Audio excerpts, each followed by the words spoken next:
आवाज की दुनिया के दोस्तों, जब रमेश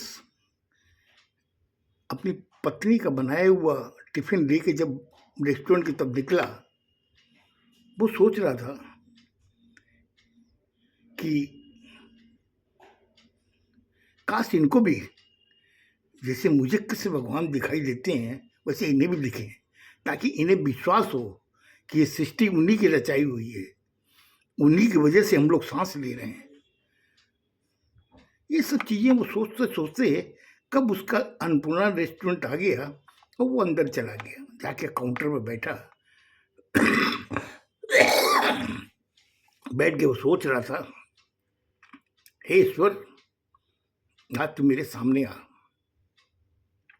ताकि मैं तुमसे अरदास कर सकूं कि मेरे परिवार को भी आप दिखाई दो, ताकि वो मुझे विश्वास करें।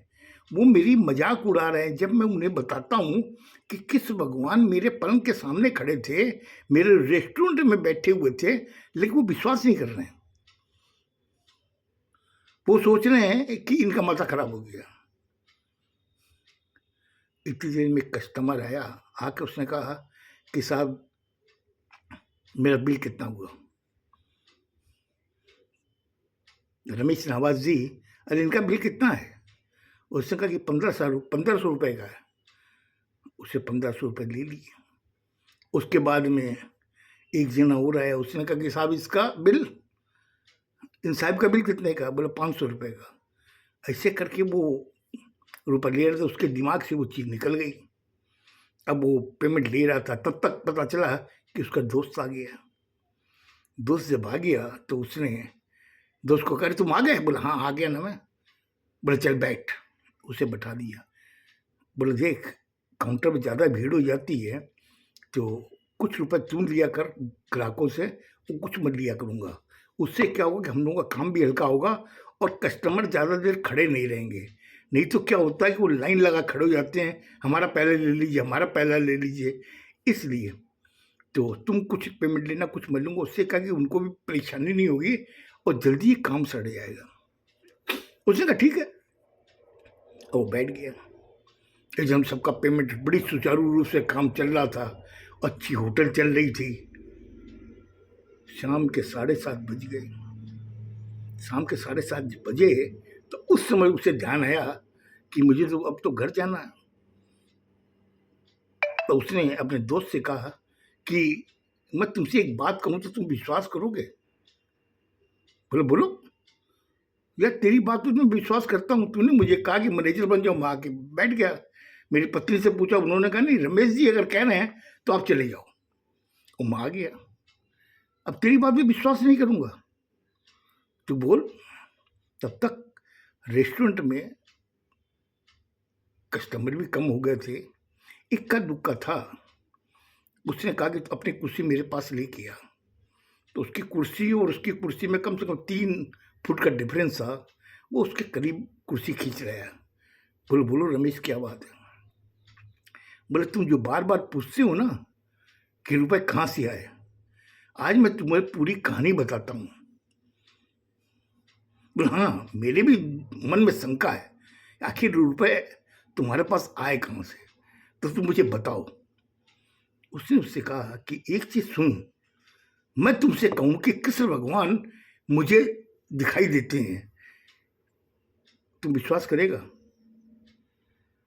उसने बड़े गौर से अपने दोस्त को देखा और देख के कहा, रमेश मैं विश्वास नहीं करूंगा कि तुम्हें कृष्ण भगवान दिखाई दिए हैं। क्यों कि कृष्ण भगवान को तो हम लोगों ने हमेशा फोटो में देखा है, या कृष्ण भगवान की मूर्ति है उसमें हम लोगों ने देखा है, साक्षात तो हम लोगों ने देखा ही नहीं। तो मैं कैसे विश्वास करूँ कि तुमने उसे देखा है? बोले यही शंका है जिस चीज को मुझे दूर करनी है। बोले कैसे करोगे? बोले यही चीज तो मैं समझना चाहता हूं कि आखिर ऐसी कौन सी चीज है जो बताने से तुम लोगों को समझ में आ जाए।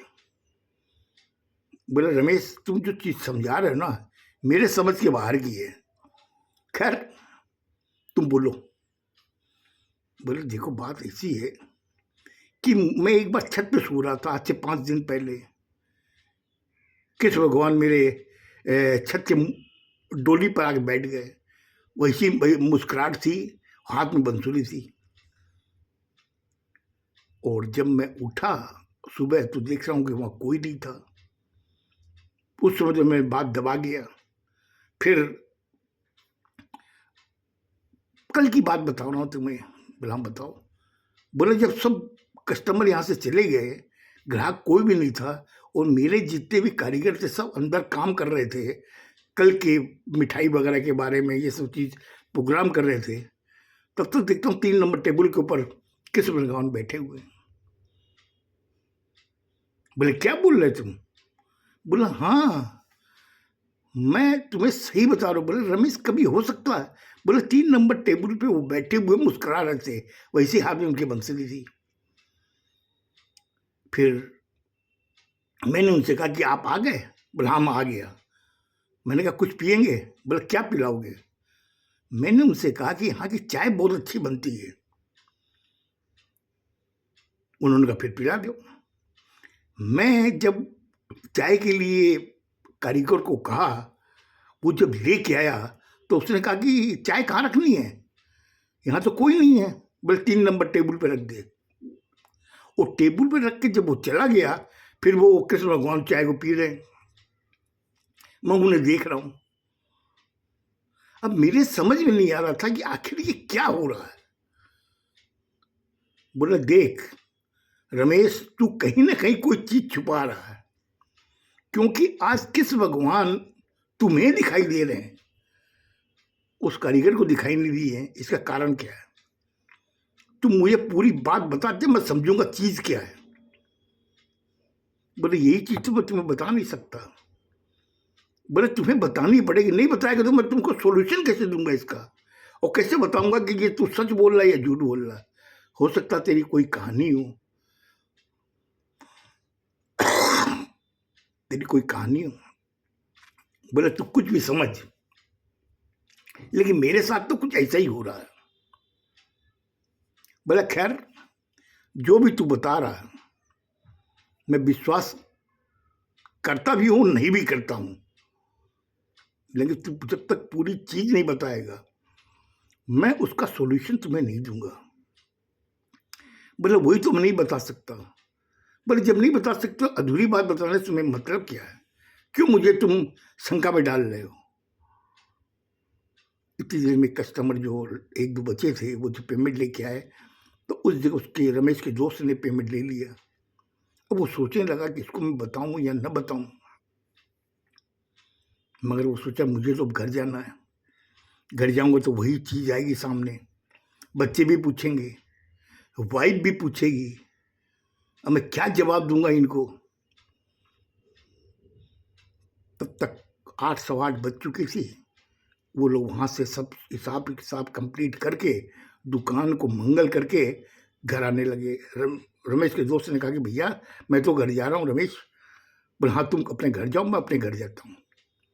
वो जब घर आ गया, आने के बाद में देखा कि उसकी पत्नी हॉल में बैठी हुई है और दोनों बच्चे हॉल में बैठे हुए हैं। वो शायद जहाँ तक ख्याल है कि पापा का इंतजार कर रहे थे। जब देखा कि पापा गेट में घुसे हैं, हॉल में जब आए तो उन्होंने कहा पापा आप आ गए? बोले बेटा देख तो रहे हो, मैं तुम्हारे सामने खड़ा हूं ना। बोले पापा बैठो। वो जो कल आपने प्रवचन दिए थे ना, वो प्रवचन की आज हमें और ज्यादा आवश्यकता है। रमेश एकदम सावधान हो गया। बोला आखिर क्या बात बोल रहे बच्चे? बोले पापा संकोच मत करो, बैठो, क्योंकि जो चीज पढ़ने में समझ में नहीं आती वो जो बोलता कोई है, जो वो हम लोग सुनते हैं ना, हम लोग ज्यादा समझ में आती है। आज मुझे प्रवचन की हमें बहुत जरूरत है, और दीजिए। वो सोफे पे बैठ गए। सावित्री एक गिलास पानी लेके आई, पानी इनको पिलाया, रमेश ने पिया। पीने के बाद में सावित्री ने कहा कि हाँ अब तेरे पापा प्रवचन देंगे। बोला संकोच क्यों कर रहे हैं, प्रवचन दीजिए, हम लोग सुनना चाहते हैं। आज 3 सुनेंगे, कल 5 सुनेंगे, परसों 10 सुनेंगे। वो अपने आप को झेपते हुए उसने कहा कि प्रवचन सुनना चाहते हो ना तो सुनो। जब ये तेरा लड़का पैदा हुआ कितना बड़ा था? बोले कितना होगा? मुश्किल से 1 फुट का था। बोले अब ये कितना है? बोले 6 फुट का है। ये 6 फुट का कैसे हो गया? तू मुझे समझा, कैसे हुआ 6 फुट का? बोले मैंने इनको खिलाया पिलाया, इसकी मालिश की तब ये हुआ। बोले एक काम कर, एक लट्ठी को तू ले, लट्ठी के अंदर डेली तू इसकी सेवा कर, उसमें तेल लगा, सब कुछ कर जैसे तो अपने बच्चे की करती थी। वो क्या 12 फुट की हो जाएगी क्या लट्ठी 6 फुट की? ये बच्चा फिर 1 फुट से 6 फुट का कैसे हुआ? तुम मुझे इसका जवाब दे सकती है? मुझे लगता है आज मैंने ज़्यादा टाइम ले लिया। मैं कल आगे बताऊंगा वो क्या क्या उसको प्रवचन दिए। वो बच्चे सुन के अवाक हो गए, उनके पास में कोई जवाब नहीं था। कल सुनिएगा। खुश रहो, स्वस्थ रहो, धन्यवाद।